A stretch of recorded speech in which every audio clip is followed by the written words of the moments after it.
Hello friends, welcome to UPSC as a flick. Friends, इस platform पर हम अपने यूपीएससी प्रीलिम्स के टेस्ट सीरीज डिस्कस कर रहे थे, जिसमें आज हमारा टेस्ट 2 चल रहा है। कल भी हमने टेस्ट 2 डिस्कस किया था, जो कि बेस्ड है वर्किंग ऑफ कॉन्स्टिट्यूशन पे। ठीक है, तो कल हमने 1 to 25 क्वेश्चंस कर लिए थे। आज हम नेक्स्ट 25 क्वेश्चंस को अपने कवर करेंगे। तो चलिए फ्रेंड्स, स्टार्ट करते हैं। इसमें नेक्स्ट क्वेश्चन दे रखा है फ्रेंड 26 नंबर का। Which of the following measures are taken by the RBI for tackling the कोविड-19 पैंडेमिक। इसमें बोला कि जब कोविड-19 पैंडेमिक था, तो उस टाइम पे उसको टैकल करने के लिए, उससे जो फाइनेंशियल स्ट्रेसेस आ रहे थे हमारी को इकोनॉमी के अंदर, उसको उसको इनकलकेट करने के लिए इसमें से कौन से ऐसे मेजर्स थे जो आरबीआई ने लिए थे। फर्स्ट में दे रखा है डिक्रीजिंग रेपो रेट, उसने रेपो रेट को डिक्रीज कर दिया था।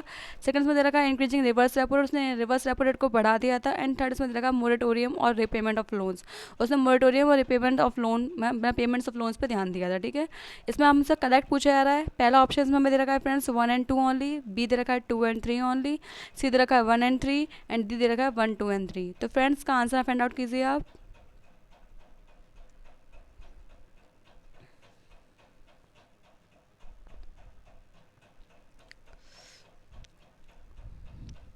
देखिए फ्रेंड्स, इसमें जो फर्स्ट आप देखिए रेपो रेट क्या होता है। रेपो रेट वो रेट होता है जिस पे जो बैंक्स होते हैं ना, वो लैंड लेते हैं, आरबीआई से। तो जिस रेट पर वो लैंड लेते हैं उसको ही बोलते हैं रेपो रेट।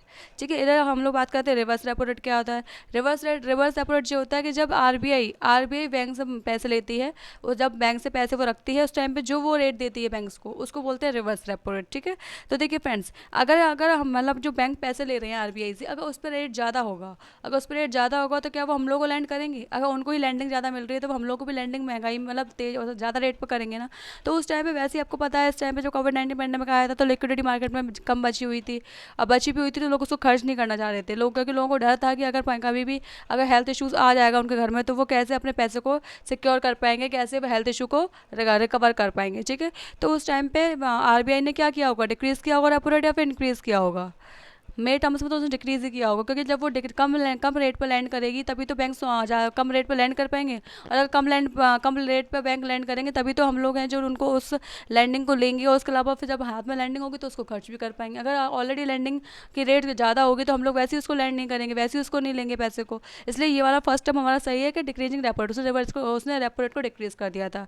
सेकंड में लगा कि उसने इंक्रीजिंग रेपो रेट, उसने अगर अब आरबीआई ने अगर रेपो रेट को, अपनी रिवर्स रेपो रेट को बढ़ा दिया होगा, तो उस टाइम पे क्या होगा, उस टाइम में ये होगा कि देखो बैंक क्या चाहते हैं, बैंक चाहते हैं कि ज़्यादा से ज़्यादा अर्निंग करना। ठीक है, अगर उनको पैसा सिक्योर करने में आरबीआई को ज़्यादा रेट मिल रहा है, ज़्यादा पैसा मिल रहा है उनको सिक्योर करने में, तो वो ज़्यादा सिक्योर करेंगे उस टाइम पे पैसे को। ठीक है, वो किसी और को लैंड नहीं करेंगे। तो इसलिए इस टाइम पे आरबीआई ने क्या किया होगा, आरबीआई ने रिवर्स रेपो रेट को कम कर दिया होगा, क्योंकि अगर वो कम करेगी तो उनको बैंक को इंसेंटिव्स कम मिलेंगे आरबीआई की तरफ से। तो वो सोचेंगे कि इससे अच्छा यहाँ बोरो करने से, यहाँ मतलब यहाँ पे हम लोग इस पैसे को सिक्योर करें, इससे अच्छा तो ये है कि हम इसको कहीं और लैंड कर दें, ताकि हमको वहाँ से रेट अच्छी मिल जाए।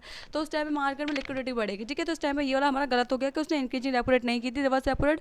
आरबीआई ने रिवर्स रेपो रेट को क्या कर दिया था, कम कर दिया था। ठीक है, थर्ड इसमें दे रही है मोरेटोरियम और पेमेंट ऑफ लोन्स। मतलब क्या है, जो पेमेंट ऑफ लोन्स होता है ना, कि लोन्स को हमें कितने समय में वापस करना है, तो उसको आरबीआई ने 6 मंथ तक इंक्रीज कर दिया। ठीक है, तो ये वाला थर्ड वाला ऑप्शन भी सही है कि उसने इस टर्म्स में काम किए थे। ठीक है, तो हमारा कौन सा ऑप्शन सही हो गया फ्रेंड्स में, सही हो गया हमारा 1 and 3। ठीक है, सी ऑप्शन हमारा इसमें सही हो गया। अब फ्रेंड नेक्स्ट क्वेश्चन मूव करते हैं। With reference to the lobbying in India consider the following statement. Lobbying in India के केस में आपको कुछ स्टेटमेंट पढ़ने हैं इसमें।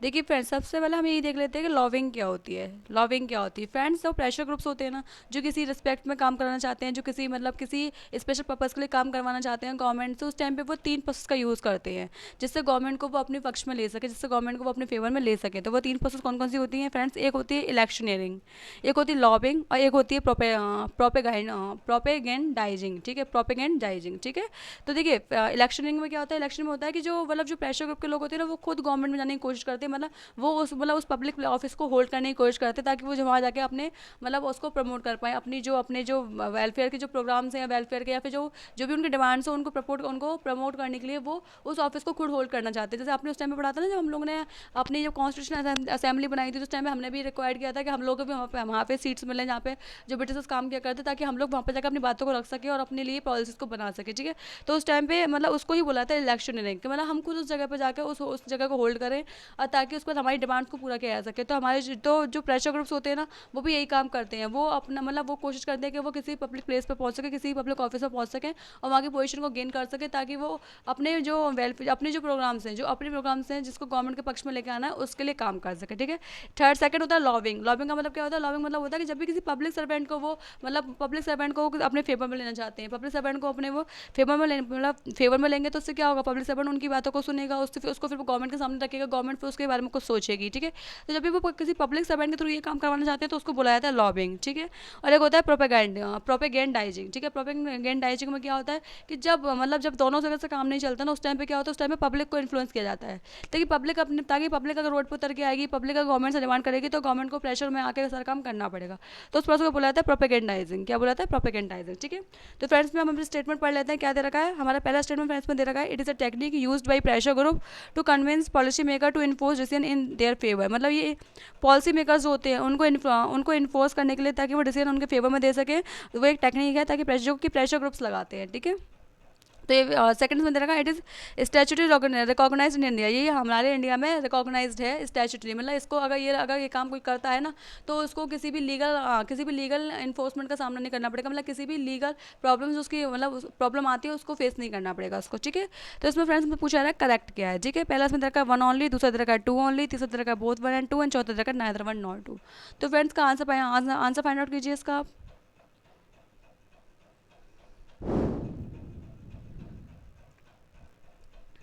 देखिए फ्रेंड्स, पहले तो आपको समझ में ही आ गया हो ना कि ये टेक्निक है जो कि प्रेशर ग्रुप्स लगाते हैं, तो ये तो बात सही है, पहला हमारा ऑप्शन सही हो गया। सेकंड में देखा कि स्टैट्यूटरी रिकॉग्नाइज्ड है, तो फ्रेंड्स ये बात गलत है। अभी तक हमारे यहाँ इसको रिकॉग्नाइज नहीं किया गया, स्टैट्यूटरी रिकॉग्नाइज नहीं किया गया। ठीक है। तो इसलिए हमारे यहाँ इसलिए ऑप्शन कौन से हो गया फ्रेंड्स में? ऑप्शन से हो गया फ्रेंड्स ए। ठीक है। अब नेक्स्ट क्वेश्चन मूव करते हैं।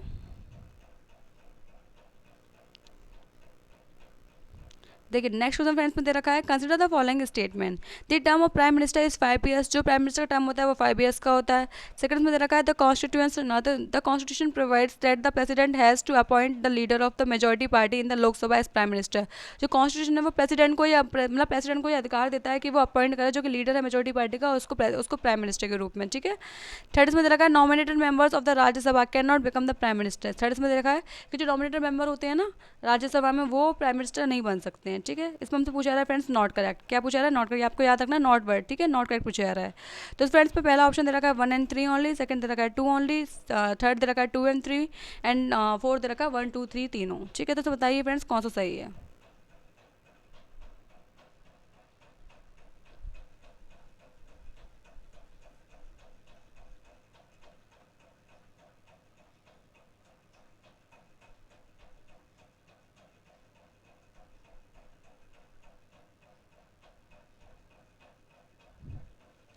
देखिए फ्रेंड्स, इसमें जो पहला वाला दे रखा है ना D term of prime minister is 5 years, ये कहीं पर भी कॉन्स्टिट्यूशन में मेंशन नहीं है। इसमें कॉन्स्टिट्यूशन में हमारा मेंशन ये है कि जो प्राइम मिनिस्टर है वो प्लेजर ऑफ द प्रेसिडेंट रहेंगे, जब प्रेसिडेंट चाहे उनको हटा सकते हैं। ठीक है। तो फर्स्ट हमारा गलत हो गया। सेकंड इसमें दे रखा है कॉन्स्टिट्यूशन में ये बात मेंशन की गई है कि जो प्रेसिडेंट है ना वो अपॉइंट करेंगे लीडर ऑफ मतलब जो लीडर होगा मेजोरिटी पार्टी का उसको। तो फ्रेंड्स ये बात तो है एक्चुअल में, लेकिन ये कॉन्स्टिट्यूशन में नहीं कही गई है, ये हमारी कन्वेंशन चला रहा है कि जो हमारा मेजोरिटी का लीडर होता है ना उसको ही अपॉइंट किया जाता है। इसलिए तो कॉन्स्टिट्यूशन की वजह से वाला वर्ड गलत हो गया, क्योंकि हमारा कन्वेंशन है ना कि हमारा कॉन्स्टिट्यूशन में लिखा हुआ है ये बात कहीं पर। ठीक है। और थर्ड इसमें लगा नॉमिनेटेड मेंबर अपॉइंट नहीं हो सकते हैं, तो ऐसा कुछ भी नहीं है। इलेक्टेड हो चाहे नॉमिनेट हो वो अपॉइंट हो सकते हैं, और वो भी किसी भी हाउस के, चाहे राज्यसभा के हो चाहे लोकसभा के हो। ठीक है। तो इसमें तीनों ही हमारा ऑप्शन गलत हो गया। तो देखिए फ्रेंड्स इसका आंसर कौन से हो गया? D 1 2 and 3। ठीक है। क्योंकि इसमें हमसे नॉट करेक्ट पूछा जा रहा था। अब फोर्थ क्वेश्चन मूव करते हैं हम अपने। Consider the following statement with reference to the securitization and reconstruction of financial assets and informants of security interest। मतलब सार्फरेसी एक्ट हमने सुना होगा फ्रेंड्स, बैंक के लिए जो होता है, बैंकिंग रिफॉर्म में इस टाइम लागू किया गया था जब, तो उसके ही बारे में बात कही गई है। ठीक है। पहला स्टेटमेंट में दे रखा है फ्रेंड्स कि it empowers bank to directly auction the mortgaged properties to recover loans from borrowers who have turned in NPA. इसमें बोला गया है कि ये बैंक को पावर देता है कि जो मतलब जिसने भी लैंडिंग जिसने भी लोन लिया है, तो उसकी प्रॉपर्टी को बैंक बेच सकता है अपने एनपीए को कवर करने के लिए, मतलब अपने पैसों को कवर करने के लिए, जो कि अब इस टाइम पे एनपीए बन गया है। ठीक है। और सेकंड में दे रखा है the act does not apply to cooperative banks. जो एक्ट है ना वो कोऑपरेटिव बैंक्स पे अप्लाई नहीं होता है। ठीक है। इसमें हमसे पूछा जा रहा है करेक्ट किया है। ठीक है। First only, second only, both 1 and 2 and neither 1 not 2। तो फ्रेंड्स को अटेम्प्ट कीजिए।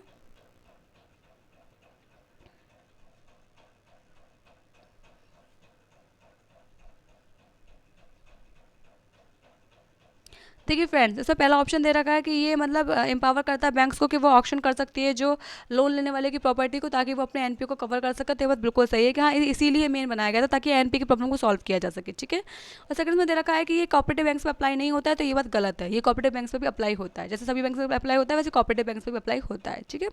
तो इसमें फ्रेंड्स हमारा ऑप्शन सही हो गया पहला ओनली, फर्स्ट कौन सा सही हो गया, फर्स्ट ओनली, ठीक है। 29 का आंसर हमारा ए। अब नेक्स्ट क्वेश्चन में दे रखा है Dinesh Goswami committee, Vohra committee and Tanka committee with are related to. इसमें से बोला गया जो हमारी तीनों कमिटीज है ना, Dinesh Goswami committee, Vohra committee and Tanka committee, किससे रिलेटेड है, ठीक है। पहला इसमें दे रखा है इलेक्ट्रॉन रिफॉर्म्स, सेकंड इसमें दे रखा है जुडिशियल रिफॉर्म्स, तीसरा दे रखा है central state reform relation reforms and fourth दे रखा है पंचायती राज रिफॉर्म्स। तो फ्रेंड्स, अगर इसमें आपको एक भी कमेटी के बारे में पता है ना, तो आप इसका आंसर तुरंत लगा दोगे, क्योंकि आपको किसी भी एक के बारे में पता होगा तो तीनों के टर्म्स एक ही दे रखे हैं, तीनों कंडीशन एक देखे, इसलिए आपको एक भी, अगर आपको एक भी पता होगा तो आप लगा दोगे इसमें।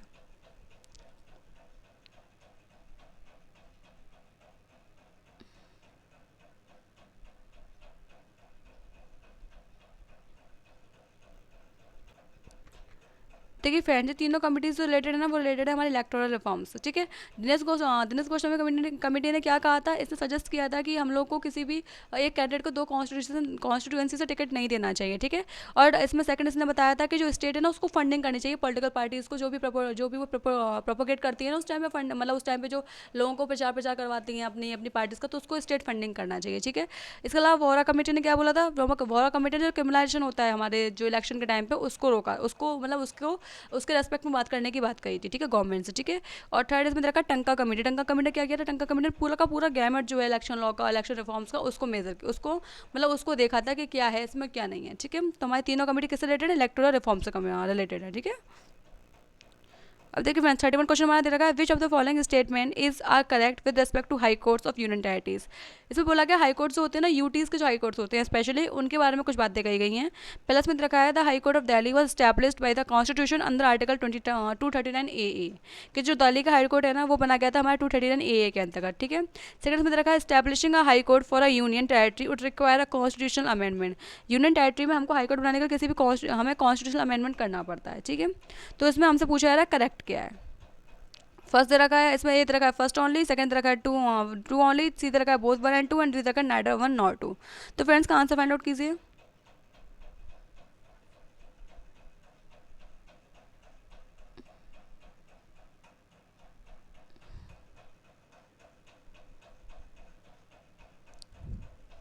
देखिए फ्रेंड्स, में पहला ऑप्शन दे रखा है कि 239 ए के अंदर हम दिल्ली के हाईकोर्ट को बनाया था, तो ऐसा नहीं है। 239 ए के अंतर्गत तो हमने दिल्ली को बनाया था, यूनियन टेरिटरी बनाया था दिल्ली को, ठीक है। लेकिन हाईकोर्ट बनाने के लिए हमने कौन सा लू लगाया था, इसमें हमें कौन सा एक्ट लगाया था, दिल्ली हाईकोर्ट एक्ट 1966, ठीक है। तो ये वाला ऑप्शन गलत हो गया। सेकंड में दे रखा है कि किसी भी हाईकोर्ट को एस्टैब्लिश करने के लिए यूटीज में कॉन्स्टिट्यूशनल अमेंडमेंट करना होता है, तो नहीं करना होता है। पार्लियामेंट को पावर दे रखी है कि वो कहीं पर भी यूटी में हाईकोर्ट को बना सकती है, ठीक है। तो सेकंड में गलत हो गया। इसमें तो हमारा कौन सा ऑप्शन सही है, इसमें हमारा सही हो गया नाइदर 1 नॉट, ठीक है।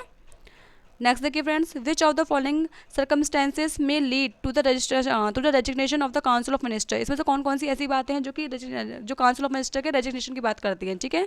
पहला इसमें रखा है passage of no confidence motion in Lok Sabha, जो लोकसभा में नो कॉन्फिडेंस मोशन आ जाता है ना उस टाइम पर। सेकंड इसमें रखा है motion of thanks is not passed by the house in Lok Sabha, जो मोशन ऑफ थैंक्स है वो लोकसभा में पास ना हो। थर्ड इसमें रखा है मनी बिल पास ना हो, ठीक है, मनी बिल डिफीट हो जाए।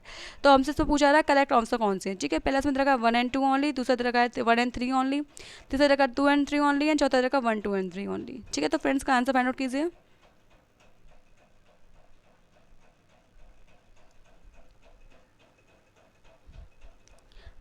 देखिए फ्रेंड्स, में पहला दे रखा है ना कि passage of no confidence motion, इसका मतलब क्या है, इसका मतलब ये है कि हम लोग को हम मतलब जब भी गवर्नमेंट से ट्रस्ट हट जाता है तो उस टाइम पे नो कॉन्फिडेंस मोशन लेकर आया जाता है पार्लियामेंट में, ठीक है। तो ये वाला ऑब्वियसली जब ये पास हो जाएगा तो उस टाइम पे हमारी जो काउंसिल ऑफ मिनिस्टर है उसको क्या करना पड़ेगा, उसको रजिस्ट्रेशन देना पड़ेगा अपना, ठीक है।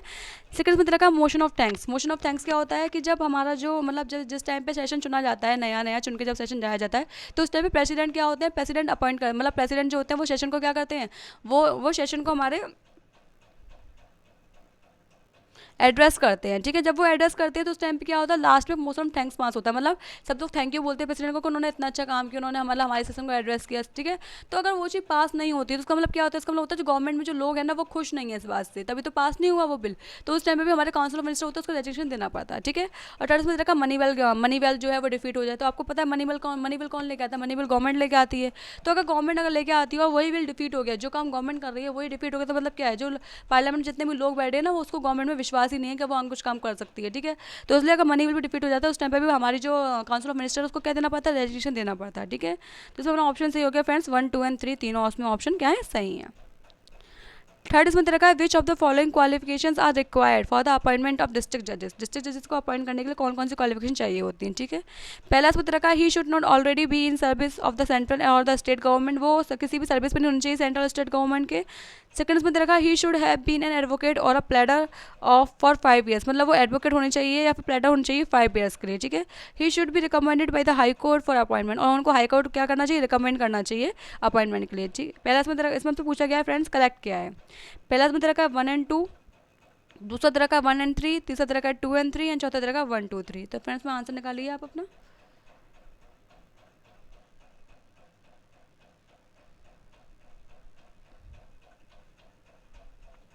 देखिए फ्रेंड्स, पहली बात बिल्कुल सही है कि आपको पता है जब भी कोई कॉन्स्टिट्यूशनल पोस्ट पे जाता है तो उस टाइम पे क्या होता है, उस टाइम पे वो किसी भी जॉब में नहीं होनी चाहिए, मतलब उसके पास में कोई भी ऑफिस ऑफ प्रॉफिट नहीं होना चाहिए।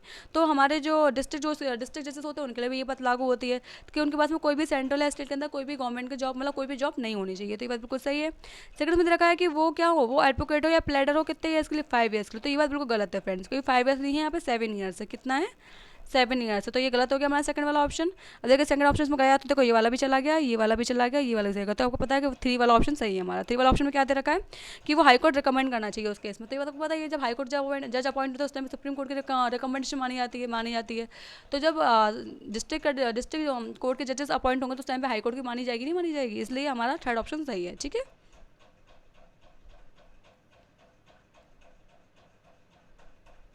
फोर्थ देखिए फ्रेंड्स, फिर रेस्पेक्ट टू ग्राम न्यायालय कंसिडर द फॉलोइंग स्टेटमेंट, ग्राम न्यायालय के रिस्पेक्ट में इसमें कौन सी बातें सही हैं। पहला इसमें रखा है it has been set up through laws of respective state legislation, मतलब क्या है कि ये जो बनाए जाते हैं ना, तो जिस स्टेट में बनाए जा रहे हैं उसके खुद के लॉ होते हैं, उसके अकॉर्डिंग ये बनाए जाते हैं। सेकंड इसमें रखा है इट इज़ प्रिसाइडिंग ऑफिसर, इसमें क्या होता है, प्रिसाइडिंग ऑफिसर होता है न्यायाधिकारी, is appointed by the state government in consultation with the high court, जो न्यायाधिकारी अपॉइंट किया जाता है इसमें वो कौन अपॉइंट करता है, स्टेट गवर्नमेंट अपॉइंट करती है, किससे रिकमेंडेशन लेके, हाई कोर्ट से, ठीक है। और थर्ड में देखा है Gram Nyayalaya shall exercise the power of both criminal and civil court, जो ग्राम न्यायालय होते हैं ना उनके पास में दोनों की पावर होती है, क्रिमिनल कोर्ट की और सिविल कोर्ट की भी, ठीक है। इसमें ऑप्शन में पूछा रहा है करेक्ट क्या है। पहला इसमें दे रखा है 1, 2 एंड 3, दूसरा दे रखा है 2 एंड 3, तीसरा दे रखा है 1 एंड 3 एंड चौथा दे रखा है 1 एंड 2। तो फ्रेंड्स का आंसर निकालिए आप।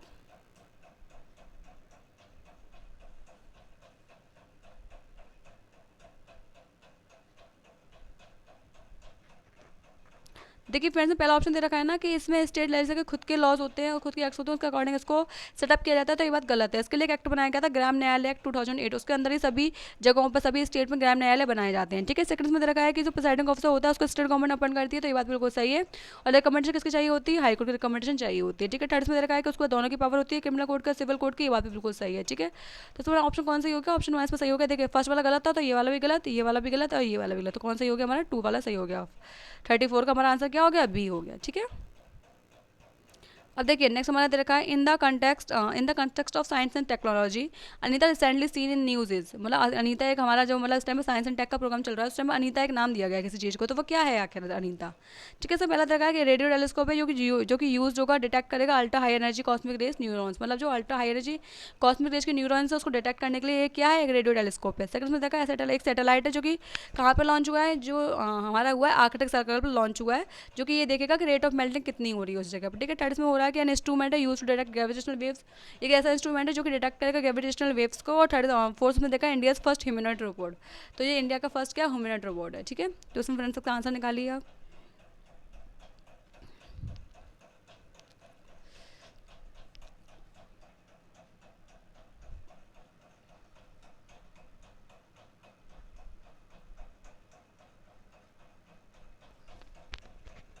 देखिए फ्रेंड्स इसमें हमारा ये वाला ऑप्शन सही है, पहला वाला, कि क्या है, रेडियो टेलीस्कोप है जो कि क्या करेगा, जो हमारा high energy cosmic rays neurons होते हैं ना, उसको उसको डिटेक्ट करेगा। और ये क्या है एक्चुअली, क्या है, नासा ने प्रोग्राम बनाया है जिसका नाम है पूरा Antarctic impulsive transit antenna.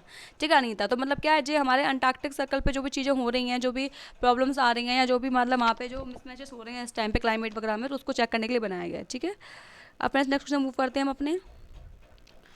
Consider the following statement with reference to Bharat market. Bharat market respect में इसमें कौन सी बातें हैं, इसमें स्टेटमेंट दिए गए हैं, उनको हमको पढ़ना है। पहला इसमें दे रखा है, it is a national e commerce market place, एक national e commerce market place है फॉर ऑल रिटेल ट्रेडर्स, जो कि रिटेल ट्रेडर्स के लिए। ठीक है, सेकंड में रखा, it provides end to end services in the logistic and supply chain from manufacturing to end consumers including deliveries at home. ये एक एंड टू एंड सर्विस है जो कि कहाँ से कहाँ तक लाई करेगी, जो कि दोनों में है, लॉजिस्टिक में भी और सप्लाई चेन में भी, जो कि मैन्युफैक्चरर से कंज्यूमर तक, और इवन इसमें डिलीवरी होती है ना जो होम पर, वो भी इंक्लूडेड होगा। और थर्ड में देखा, it is initiative by ministry of commerce and industry. ये एक इनिशिएटिव किसका, ministry of commerce and industry का। तो वैसे हमसे पूछा जा रहा है कि करेक्ट क्या है। पहला इसमें सही हमारा दे रखा है 1 and 2, दूसरा दे रखा है 2 and 3, तीसरा दे रखा है 1 and 3, चौथा दे रखा है 1 2 3। तो इसमें आप फ्रेंड्स का आंसर निकालिए आप।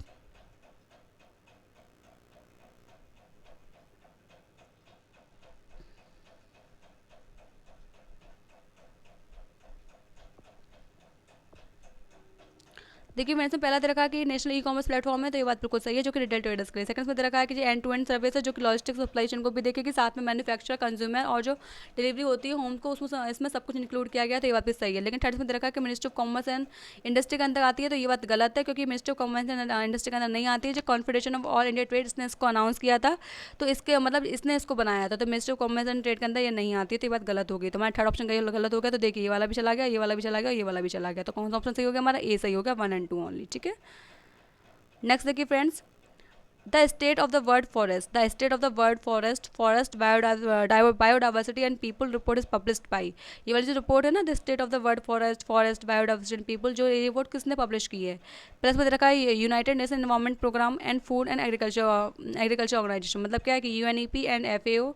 इसके अलावा सेकंड में देखा United nation education scientific and cultural education, मतलब क्या यूनेस्को। थर्ड में देखा world wide fund for nature, मतलब WWF, जो कि नेचर वाला है। थर्ड और फोर्थ में देखा United Nation Development Programme UNDP and Food and Agriculture Organization, मतलब FAO। ठीक है, तो बताइए इसमें फ्रेंड्स ये वाली रिपोर्ट कौन पब्लिश करता है।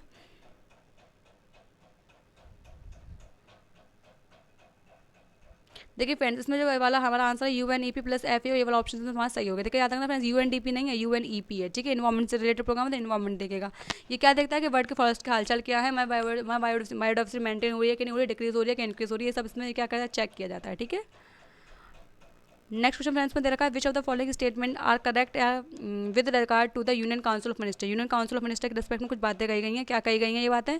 पहला दे रखा है, the original constitution has not placed any limitation to the strength of the council of minister. जो ओरिजिनल कॉन्स्टिट्यूशन था ना, उसने कोई भी मतलब लिमिट प्लेस नहीं की थी काउंसिल ऑफ मिनिस्टर की स्ट्रेंथ के ऊपर। ठीक है, और सेकंड में देखा 97th amendment had provided that the member of either house of the parliament who is disqualified on the ground of defection shall also be disqualified as to be appointed as minister. इसमें बोला गया जो second 97 amendment हुआ था ना, उसने ये बोला था कि जो भी मेंबर डिस्क्वालीफाइड हो जाते हैं वो मिनिस्टर भी नहीं बन सकते हैं। ठीक है, तो हमसे पूछा रहा है करेक्ट कौन सा है। इसमें से करेक्ट पूछा जा रहा है, पहला दे रखा है सब 1 ओनली, दूसरा दे रखा है 2 ओनली, तीसरा दे रखा है बोथ 1 and 2, चौथा दे रखा है नाइदर 1 नॉट 2। तो फ्रेंड्स का आंसर निकालिए आप।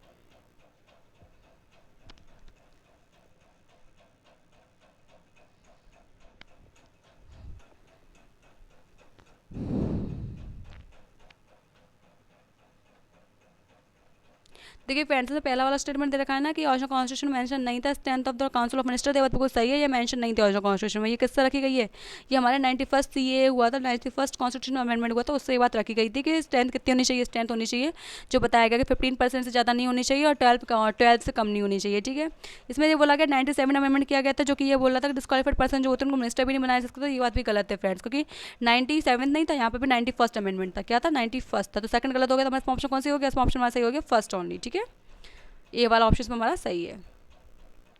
नेक्स्ट क्वेश्चन में दे रखा है, national integration council chaired by prime minister consist of. जो नेशनल इंटीग्रेशन काउंसिल है जो कि प्राइम मिनिस्टर चेयर करते हैं, तो उसमें और कौन कौन होता है। उसमें पहला ऑप्शन दे रखा है यूनियन मिनिस्टर्स होते हैं।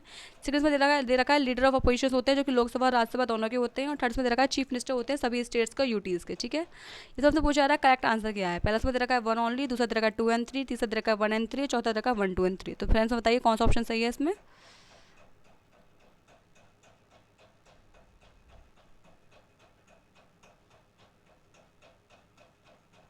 देखिए फ्रेंड्स, इसमें ये वाला जो हमारा नेशनल इंटीग्रेशन कमेटी है, इसके नाम से आपको मेंशन हो रहा होगा कि इंटीग्रेशन का मतलब क्या होता है, सबको इंटीग्रेट करके रखना, सबको साथ में लेके चलना।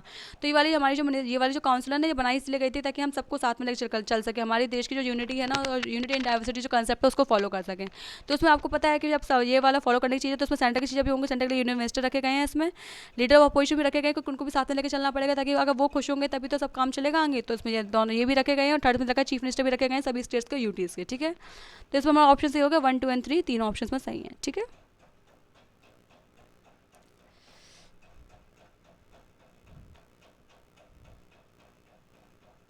देखिए इसमें नेक्स्ट क्वेश्चन दे रखा है, which of the following types of urban local bodies is created by an act of the state government. इसमें से ऐसी कौन कौन सी बॉडीज है जो कि स्टेट गवर्नमेंट के एक्ट से बनाई जाती है। पहले इसमें दे रखा है कंटोनमेंट बोर्ड, सेकंड में दे रखा है town area committee, and third दे रखा है पोर्ट ट्रस्ट, ठीक है। इसमें पूछा रहा है फ्रेंड्स करेक्ट आंसर क्या है। इसमें दे रखा है 2 एंड 3, दूसरा दे रखा है 1 एंड 2, तीसरा दे रखा है 3 और चौथा दे रखा है 2 ओनली। बताइए इसमें कौन सा ऑप्शन सही है इसमें।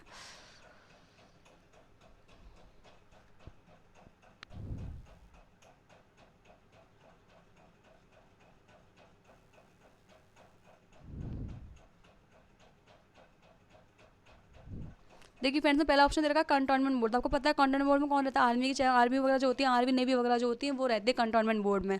तो इसको आपको पता है आर्मी नेवी वगैरह किसके कंट्रोल में होती है, सेंट्रल कंट्रोल में होती है। तो कौन इसको बनाएगा, इसको बनाएगा सेंट्रल, ठीक है।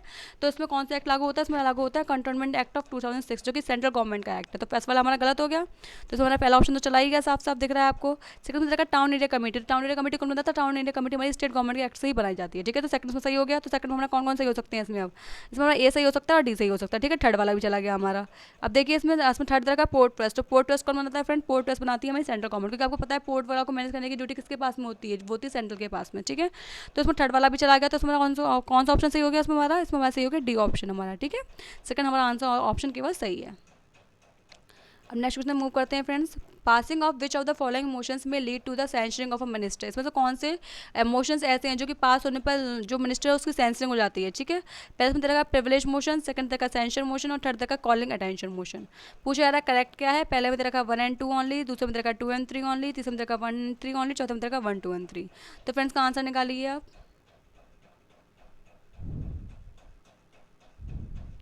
देखिए फ्रेंड्स में प्रिविलेज मोशन दे रखा है ना, तो प्रिविलेज मोशन चलाया जाता है किसके लिए, जब भी कोई मिनिस्टर है ना वो किसी भी प्रिविलेज को क्या करता है, ब्रीच कर देता है, उस टाइम पे प्रिविलेज मोशन लाया जाता है, और उस टाइम पे उस मिनिस्टर पे क्या लगाया जाता है, सेंसर लगाया जा सकता है, ठीक है। सेकंड में रखा सेंसरिंग मोशन। तो ये तक नाम से पता चल रहा है कि जब भी मतलब काउंसिल ऑफ मिनिस्टर काम नहीं करती है ढंग से, या फिर मिनिस्टर काम नहीं करता कोई भी ढंग से, अकेला मिनिस्टर भी हो सकता है, उसमें काउंसिल ऑफ मिनिस्टर पूरी भी हो सकती है, ठीक है। तो उस टाइम में सेंसर मोशन लाया जाता है और उनके कामों पर क्या लगा दी जाती है, सेंसरिंग लगा दी जाती है। सेकंड थर्ड इसमें रखा कॉलिंग अटेंशन मोशन। तो इसमें फ्रेंड्स क्या होता है, जब कोई भी पब्लिक इंपॉर्टेंस का मैटर चल रहा होता है तो उस टाइम पे मतलब मिनिस्टर के अटेंशन को पाने के लिए इसको लाया जाता है। तो थर्ड वाला इसमें गलत है, ठीक है। अब थर्ड वाला गलत होगा तो फ्रेंड्स ये वाला ऑप्शन भी गया, ये वाला ऑप्शन भी गया, ये वाला ऑप्शन भी गया। तो कौन सा बचा हमारा, ए बचा, 1 एंड 2 ओनली। अब नेक्स्ट क्वेश्चन देखिए इसमें friends, which of the following statement with respect to the election of members of the state legislative council is और आर करेक्ट। इसमें से ऐसे कौन से स्टेटमेंट है जो कि इलेक्शन होता है जो members of the state legislative council उसके रिस्पेक्ट में कुछ बातें कही गई हैं जो करेक्ट हैं, ठीक है। इसमें देखा 1/3 members are elected by member of local bodies, 1/3 members है वो लोकल बॉडीज चुनती है। सेकंड में देखा 1/6 मेंबर होते हैं वो इलेक्टेड होते हैं जो कि ग्रेजुएट सुनते हैं, ठीक है, जो कि 3 ईयर से क्या हो इनसे स्टैंडिंग को रिसाइड कर रहे हो कहाँ पे, किसी भी स्टेट में। और थर्ड में देखा है कि 1/3 जो 1/3 इलेक्टेड मेंबर्स होते हैं वो कौन चुनता है, लोकसभा चुनती है, ठीक है, और फ्रॉम द रेस्पेक्टिव स्टेट से। तो पूछा गया है करेक्ट आंसर क्या है। पहला देखा है 1 ओनली, दूसरा देखा है 1 एंड 2 ओनली, तीसरा देखा है 2 एंड 3 एंड चौथा देखा 1, 2 एंड 3। तो फ्रेंड्स का आंसर निकालिए आप।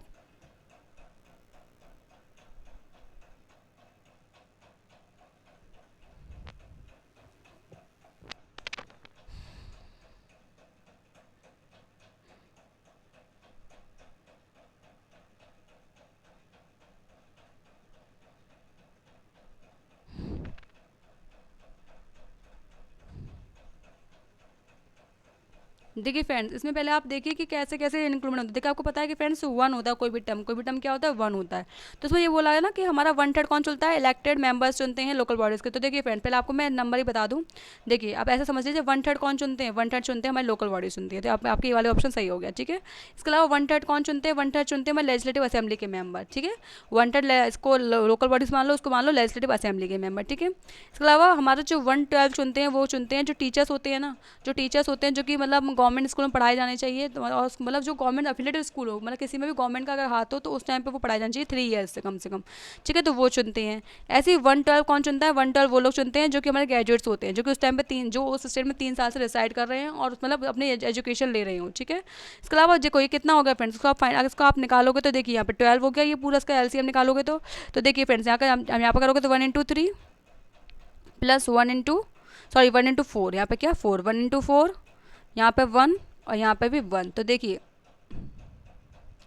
4 + 4 + 1 और +1/12, मतलब क्या हो गया, 4 और 4 8, 8 और 1 9, 9 और 1 10, मतलब 10/12, क्या हो गया 10/12, ठीक है।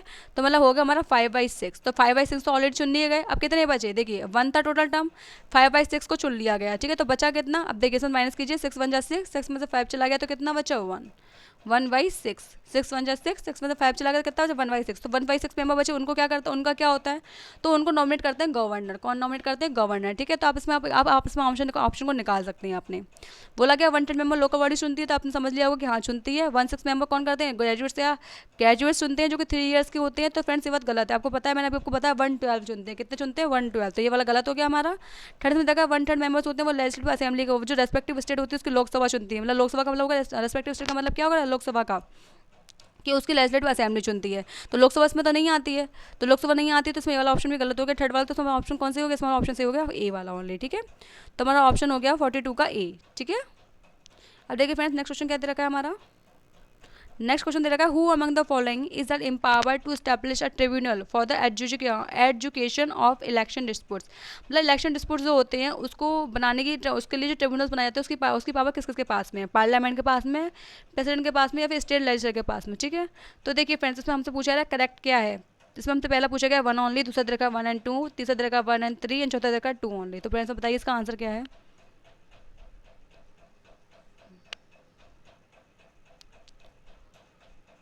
देखिए फ्रेंड्स इसमें हमारा आंसर है ना, वो है हमारा पार्लियामेंट और स्टेट लेजिस्लेचर, ठीक है। हमारा ऑप्शन में सही हो गया सी वाला 1 and 3। जो हमारे जो ट्रिब्यूनल्स रखे गए हैं ना, वो रखे गए हैं 14A में, और इसमें आर्टिकल कौन कौन सा आता है, 323A आता है और 323B आता है। तो इसमें हमारे पार्लियामेंट और स्टेट लेजिस्लेचर की पावर दी गई है कि वो ट्रिब्यूनल्स को बना सकते हैं, ठीक है। तो प्रेसिडेंट के हाथ में इसमें कोई पावर नहीं है।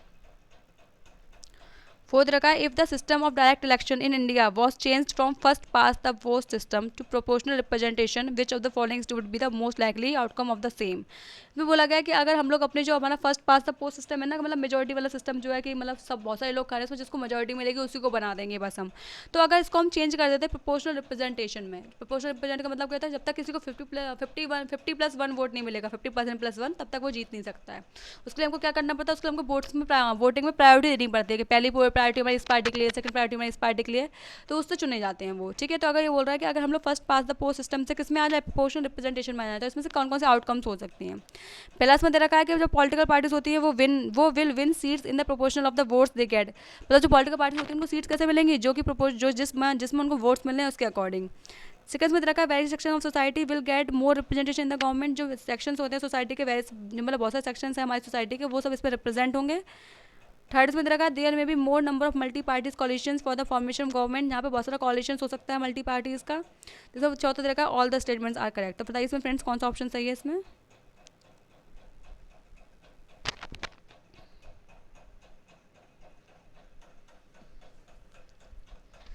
देखिए फ्रेंड्स में पहला ऑप्शन दे रखा है, क्या दे रखा है, political parties will win seats in the proportional of votes they get. बातों को पता ही है कि जब भी मतलब वोट देंगे उसी के प्रोपोर्शन में उनको सीट्स मिलेंगी, तो बात तो सही थी हमारी। सेकंड में दे रखा है तो वेरी सेक्शन रिप्रेजेंट हो पाएंगे अच्छे से, तो ये बात बिल्कुल सही है कि जब भी अगर हम लोग प्रोपोर्शनल रिप्रेजेंटेशन लेके आते हैं तो उस टाइम पे क्या होता है, प्रायोरिटीज़ मिलती हैं लोगों को, मतलब पार्टीज उनको प्रायोरिटीज़ मिलती है। तो प्रायोरिटीज़ मिलती है पार्टीज को, उस टाइम पे क्या होता है कि वो पार्टी भी इसमें आ जाती है जिसके लिए मतलब बहुत कम लोग वोट देते हैं। तो इस टाइम पे क्या होता है, सेक्शंस का रिप्रेजेंटेशन बहुत अच्छे से हो जाता है, क्योंकि जो लोगों ने उनको वोट दिया उनका रिप्रेजेंटेशन में दिखाई दे रहा है इस टाइम पे। मतलब मेजोरिटी वाले गवर्नमेंट में क्या होता है कि जो जीत गया बस वही दिखाई देता है, जो हार गया उसमें से किसको कितने वोट मिले थे, किसको और ज़्यादा गवर्नमेंट मतलब किसको, मतलब जो हमारी जो सिटीजन्स हैं वो ज़्यादा चाहते थे, मतलब फर्स्ट को चाहते थे ज़्यादा, सेकंड नंबर पर किसको चाहते थे, वो बात मेंशन ही नहीं हो पाती कहीं पर। जो फर्स्ट जीत गया बस वही जीत गया, उसके अलावा किसी का नाम भी मेंशन होकर नहीं आता है। तो इसलिए इस टाइम पर क्या होता है, जो हमारे जिन्होंने उन लोगों को चुना होगा तो वो रिप्रेजेंट ही नहीं हो पाते गवर्नमेंट में। तो उस टाइम पे क्या है, इसलिए हमारा बी वाला ऑप्शन भी इसमें सही हो जाता है, ठीक है, कि उसमें उनको रिप्रेजेंटेशन ज़्यादा मिलेगा क्योंकि वो भी गवर्नमेंट बना सकते हैं। और थर्ड वाला तो सही है ही है, क्योंकि आपको पता है कि जब भी ज़्यादा लोगों को चुना जाएगा, ज़्यादा पार्टी से मेंबर चुन के आएंगे, उनको प्रायोरिटीज़ मिलेंगे, रहेंगे तो उस टाइम पर गवर्नमेंट में मल्टी पार्टीज मतलब मल्टी पार्टी कोalition होने के चांसेस बढ़ जाते हैं। थर्ड भी सही हो गया इसमें। तो फ्रेंड्स में कौन सा ऑप्शन सही है? इसमें सही है हमारा ऑल ऑफ द अबव। ठीक है, सारे स्टेटमेंट क्या है इसमें सही है। नेक्स्ट क्वेश्चन देखिए, consider the following statement regarding inter state council. Inter state council के रेस्पेक्ट में कुछ स्टेटमेंट दे रखे हैं। कौन कौन से दे रखे हैं? पहला दे रखा है the decision of the council is binding on the parties, मतलब जो डिसीजन होता है ना वो बाइंडिंग होता है किस पे? पार्टीज पे। ठीक है। सेकंड में दे रखा है the council must meet at least twice a year, जो काउंसिल है ना उसको मतलब 2 बार मीट करना चाहिए एक साल में। और इसके अलावा थर्ड दे रखा है there is a standing committee of the council headed by the prime minister as chairman. इसमें एक स्टैंडिंग कमेटी होती है जो मतलब काउंसिल की, जिसमें प्राइम मिनिस्टर क्या होता है उसको चेयरमैन होते हैं। सब पूछा गया हमसे करेक्ट क्या है। इसमें पहला दे रखा है 1 and 2, दूसरा दे रखा है 2 and 3, तीसरा दे रखा है 3 एंड चौथा दे रखा है डी। तो बताइए इसमें कौन सा ऑप्शन सही है?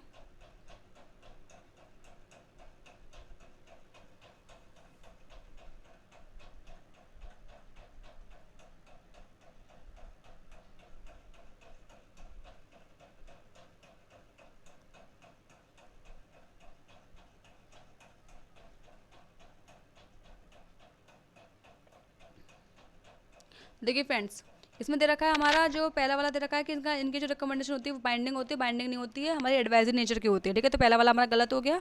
तो पहला वाला गलत हो गया तो हमारा ये वाला ऑप्शन चला गया। सेकंड में दे रखा है कि काउंसिल होती है उसको 2 बार मिलना चाहिए। तो फ्रेंड 2 बार नहीं मिलना चाहिए, साल में 3 बार मिलना चाहिए कम से कम उसे। ठीक है, 3 टाइम्स मिलना चाहिए उसको। तो ये वाला ऑप्शन भी गलत हो गया। तो सेकंड वाला गलत हो गया। तो फ्रेंड्स ये वाला भी चला गया हमारा। और थर्ड वाला देखिए कि इसमें जो स्टैंडिंग कमेटी होती है उसके हमारे चेयरमैन कौन होते हैं? उसके चेयरमैन होते हैं प्राइम मिनिस्टर। तो प्राइम मिनिस्टर चेयरमैन नहीं होते हैं, तो प्राइम मिनिस्टर होते ही नहीं एक्चुअल में। इसमें कौन कौन से होते हैं? यूनियन होम मिनिस्टर्स होते हैं, 5 यूनियन कैबिनेट मिनिस्टर्स होते हैं और 9 चीफ मिनिस्टर्स होते हैं। तो इसमें हमारा चेयरमैन कौन होते हैं? चेयरमैन होते हैं हमारे होम मिनिस्टर। ठीक है, तो इसमें थर्ड वाला भी गलत हो गया। तो इसमें कौन सा ऑप्शन सही होगा? इसमें ऑप्शन सही हो गया हमारा डी, नन, कोई भी सही नहीं है इसमें। ठीक है, दे रखिए इसमें 46 क्या दे रखा है? देखिए friends, which of the following conditions are sufficient for a political party to be recognised as a national party in India. इसमें से ऐसे कौन सी कंडीशन है जो कि किसी भी पॉलिटिकल पार्टी को नेशनल पार्टी बना देती है इंडिया में? पहले इसमें दे रखा है कि वो सिक्योर करे 6% of world votes polled in any 4 और more states for 4 seats in Lok Sabha. देखिए फ्रेंड्स, में क्या दे रखा है? 6%। पहली कंडीशन क्या दे रखी है कि 6% क्या हो? वैलिड वोट्स हो। ठीक है, कहाँ पर हो? हमारे 4 में या फिर 4 और मोर स्टेट्स में। किसमें? 4 और मोर स्टेट में। ठीक है, साथ साथ क्या हो? साथ साथ इसमें ये हो कि उसको वो 4 सीट जी के वो 4 सीट कहाँ जीते? लोकसभा में जीते। ठीक है, सेकंड में देखा है कि वो 2% सीट्स कहाँ पर जीते? At least 3 states in Lok Sabha general election. वो 3 सीट्स कहाँ जीते? मतलब 3 स्टेट्स में लोकसभा की सीट्स जीते। वो कितनी सीट जीते? 2% सीट जीते। कितनी जीते? 2% सीट जीते। इसमें पहला बोला था 4 सीट जीते और उसमें सेकंड देखा 2% सीट जीते। और थर्ड में देखा it is recognise as a state party in least 2 states. वो 2 स्टेट्स में कम से कम क्या हो? स्टेट पार्टी हो। तो इसमें पहला ऑप्शन दे रखा है फ्रेंड्स कि इसमें 1 and 2, दूसरा देखा है 2 and 3, तीसरा देखा है 1 and 3 एंड चौथा देखा है 1 2 3। और उसमें पूछा रहा है हमसे करेक्ट आंसर क्या है।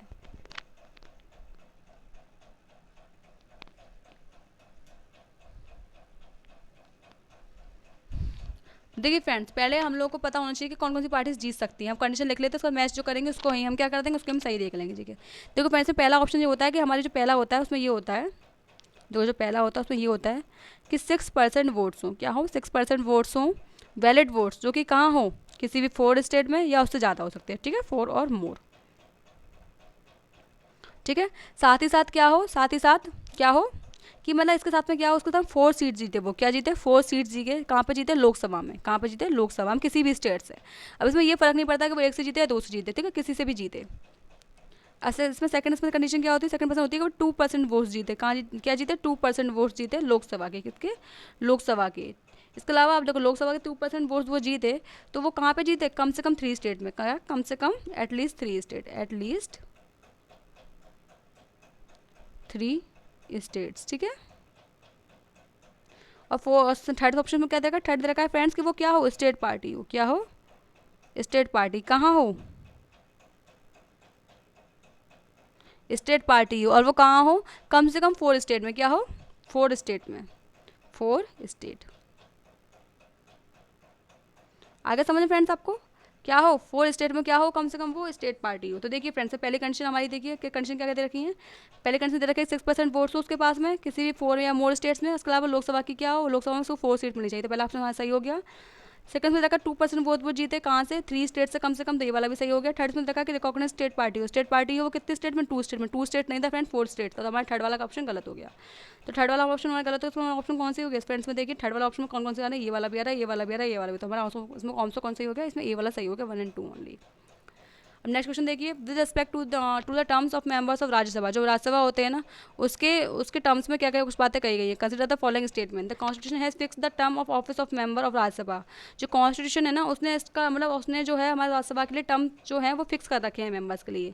सेकंड तरह का 1/3 जो मेंबर है ना वो रिटायर हो जाते हैं हर साल, हर सेकंड ईयर में। जैसे ऑप्शन हमसे पूछा क्या नॉट करेक्ट, क्या पूछा क्या नॉट करेक्ट, उसमें कौन सा ऑप्शन सही नहीं है। पहला तरह का 1 ओनली, दूसरा तरह का 2 ओनली, तीसरा तरह का बोथ 1 एंड 2, चौथा तरह का नाइदर 1 नॉट 2। तो फ्रेंड्स का आंसर निकालिए आप।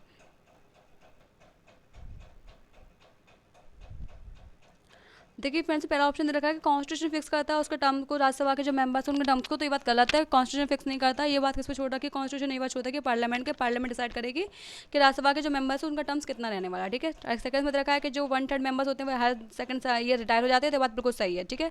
तो हमसे पूछा जाता है नॉट करेक्ट क्या है, तो नॉट करेक्ट ऑप्शन में कौन सही हो गया, ए वाला सही हो गया। मतलब कौन सा ऑप्शन सही है इसमें, ए वाला सही है। अब नेक्स्ट चलते हैं, which of the following items has been placed in the 11 schedule of the constitution. इसमें कौन कौन से आइटम जो कि 11 शेड्यूल में रखे गए। 11 शेड्यूल कौन सी थी, हमारी 11 शेड्यूल थी जिसमें हमारी पंचायत आती है। कौन सी आती है, पंचायत, जो कि 73rd कॉन्स्टिट्यूशनल अमेंडमेंट से जोड़ी गई थी, ठीक है। तो उसमें हमारे कौन कौन से सब्जेक्ट रखे गए हैं, पहले उसमें रखा है एग्रीकल्चर, दूसरा तरह का इंप्लीमेंटेशन ऑफ लैंड रिफॉर्म्स, तीसरा तरह का प्राइमरी एंड सेकेंडरी एजुकेशन, चौथा तरह का पब्लिक डिस्ट्रीब्यूशन सिस्टम, और पांचवा तरह का मैरिज एंड डिवोर्स। तो आपको बताना है इसमें कौन सा ऑप्शन सही है। देखिए पहला तरह का 1, 2 एंड 4, दूसरा तरह का 2, 3 एंड 4, तीसरा तरह का 1, 3 एंड 5, एंड चौथा तरह का है 1, 2, 3 एंड 4, ठीक है। इसमें आपको पता है कि 5 ऑप्शन दे रखे हैं और इसमें 3 या 4 का ऑप्शन, तो उसमें मतलब कोई ना कोई ऑप्शन तो गलत है ही है। तो पहले आप उस गलत को ही निकाल लीजिए कि कौन सा गलत है।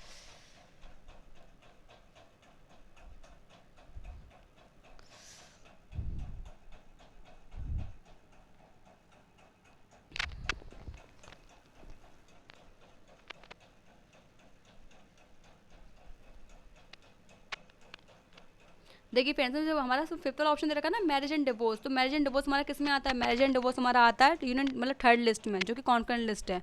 तो उस पर अकेला पंचायत मतलब पंचायत को या स्टेट गवर्नमेंट को अधिकार नहीं है कि उसको लॉ बना सके। मतलब अधिकार है लेकिन दोनों को मिलकर है, तो जो भी काम होगा दोनों की रजामंदी से होगा या फिर स्टेट गवर्नमेंट लॉ बना सकती है, लेकिन पंचायत को कोई मैडम उसका अधिकार नहीं है। तो हमारा हफ्ता लग रहा तो हमारा ये वाला ऑप्शन सी वाला चला गया, ठीक है। अब हमारे 3 ऑप्शन बचे हैं, तो देखिए फ्रेंड्स, पहला ऑप्शन दे रखा है एग्रीकल्चर, तो ये वाला भी हमारा पंचायत में आता है, 11 शेड्यूल में आता है। सेकंड वाला 11 इंप्लीमेंटेशन ऑफ लैंड रिफॉर्म्स, ये भी आता है। थर्ड में देखा प्राइमरी एंड सेकेंडरी एजुकेशन, ये भी आता है। फोर्थ में देखा पब्लिक डिस्ट्रीब्यूशन सिस्टम, PDS, ये भी आता है, ठीक है। तो इसमें हमारा ऑप्शन सही होगा हमारा डी, 1, 2, 3 एंड 4। नेक्स्ट क्वेश्चन देखिए, consider the following statement with reference to घड़ियाल। घड़ियाल के केस में से कौन सी बात सही है। पहले इसमें देखा they are categorised as critically endangered in the IUCN red list of species, कि ये क्रिटिकली एंडेंजर्ड है किसमें, IUCN की रेड लिस्ट है उसमें। सेकंड में देखा इन इंडिया घड़ियाल there natural habitat can be found only in Chambal river, केवल चंबल रिवर में ही पाए जाते हैं, ठीक है। इसमें पहला ऑप्शन इसमें देखा करेक्ट पूछा गया आपसे। पहला देखा 1 ओनली, दूसरा देखा 2 ओनली, तीसरा देखा बोथ 1 एंड 2, चौथा देखा नाइदर 1 नॉट 2। तो फ्रेंड्स इसका आंसर बताइए आप।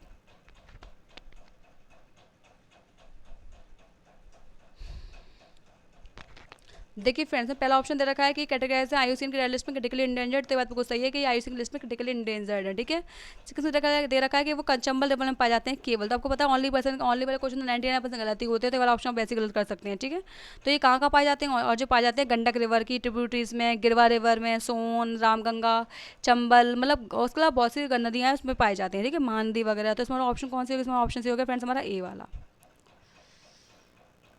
तो फ्रेंड्स नेक्स्ट क्वेश्चन दे रखा है, which of the following types of bill need the prior recommendation of the president before introduction in the parliament. में तो कौन से ऐसे बिल्स हैं जिनको इंट्रोडक्शन के लिए क्या चाहिए होती है, पार्लियामेंट की जो प्रेसिडेंट होते हैं ना उनकी पहले वाली रिकमेंड चाहिए होती है, मतलब पहले वो उनकी रिकमेंडेशन लेंगे, उसकी उनको वो रजामंदी देंगे, वो लेंगे, उसके बाद में ही वो बिल को कहाँ रखेंगे, पार्लियामेंट में रखेंगे। तो पहले इसमें दे रखा है मनी बिल, दूसरा दे रखा है कॉन्स्टिट्यूशन अमेंडमेंट बिल, तीसरा दे रखा है alteration of boundary and states.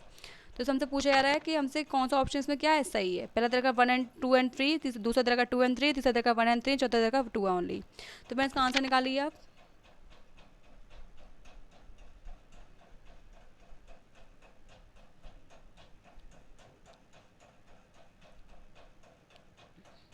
देखिए फ्रेंड्स, पहला ऑप्शन दे रखा मनी बिल, तो हाँ मनी बिल को जब भी पास होता है तो उससे पहले ही प्रेसिडेंट की क्या लेनी पड़ती है, वो रिकमेंडेशन लेनी पड़ती है, ठीक है। तो पहला इसमें हमारा सही हो गया। दूसरा इसमें देखो पहला हमारा सी होगा, तो पहला किसमें आ रहा है, ए वाले में आ रहा है, सी वाले में आ रहा है, तो इनमें से दो में से कोई एक सही होगा। दूसरा दे रखा है कॉन्स्टिट्यूशनल अमेंडमेंट एक्ट, तो ये वाला नहीं है, गलत फ्रेंड्स, ये वाला गलत है, क्योंकि इसके लिए हमको प्रेसिडेंट की पहले रिकमेंडेशन नहीं लेनी पड़ती। हाँ, बाद में रिकमेंडेशन लेंगे, लेकिन पहले नहीं लेनी पड़ती। तो उसके केस में सारी पावर किसके हाथ में होती है, पार्लियामेंट की पावर हाथ में होती है। ठीक है, तो अगर गलत हो गया तो आपको पता है पहला वाला चला गया, तो हमारा कौन सा बचा, ठीक है सी वाला बचा, मतलब आपको पता चल गया थर्ड वाला तो वैसे ही सही है हमारा। थर्ड वाला क्या तरह का, alteration of boundary in state, तो जब भी बाउंड्री की स्टेट की अल्ट्रेशन होती है तो उस टाइम सबसे पहले प्रेसिडेंट से हमें क्या मांगी जाती है, सलाह मांगी जाती है। उसके बाद में ही हम लोग मतलब पार्लियामेंट पास करते हैं, फिर स्टेट लेजिस्लेचर के पास में भेजते हैं। ठीक है, पहले भेजते हैं स्टेट लेजिस्लेचर के पास में, उसके बाद में पास करते हैं बिल पार्लियामेंट में। तो इसमें हमारा 50 वाला ऑप्शन, अपने 50 वाले क्वेश्चन भी आपने कर लिए। अब हमारे टेस्ट में 1 to 50 क्वेश्चंस कवर हो चुके हैं। तो कल हम फ्रेंड्स नेक्स्ट सीरीज डिस्कस करेंगे, जिसमें हम अपने क्वेश्चंस कवर करेंगे 51 से लेकर 75 तक। तो फ्रेंड्स यहाँ पे आपकी सीरीज बहुत बहुत बेनिफिशियल है आपके लिए। अगर आप यूपीएससी का प्रीलिम्स देने जा रहे हैं, इस टाइम अक्टूबर में जो होने वाला 10 अक्टूबर का, तो आपको पता है कि उस टाइम पे प्रीलिम्स को क्वालिफाई करने के सबसे आपके लिए क्या इंपॉर्टेंट होता है, टेस्ट सीरीज इंपॉर्टेंट होती है। तो आप मेरे साथ में टेस्ट सीरीज कर सकते हैं। तो फ्रेंड्स अगर आपको मेरा लेसन पसंद आया हो तो प्लीज़ मेरे चैनल को लाइक शेयर और सब्सक्राइब करना ना भूलें और मुझे सपोर्ट करें। Thank you so much friends.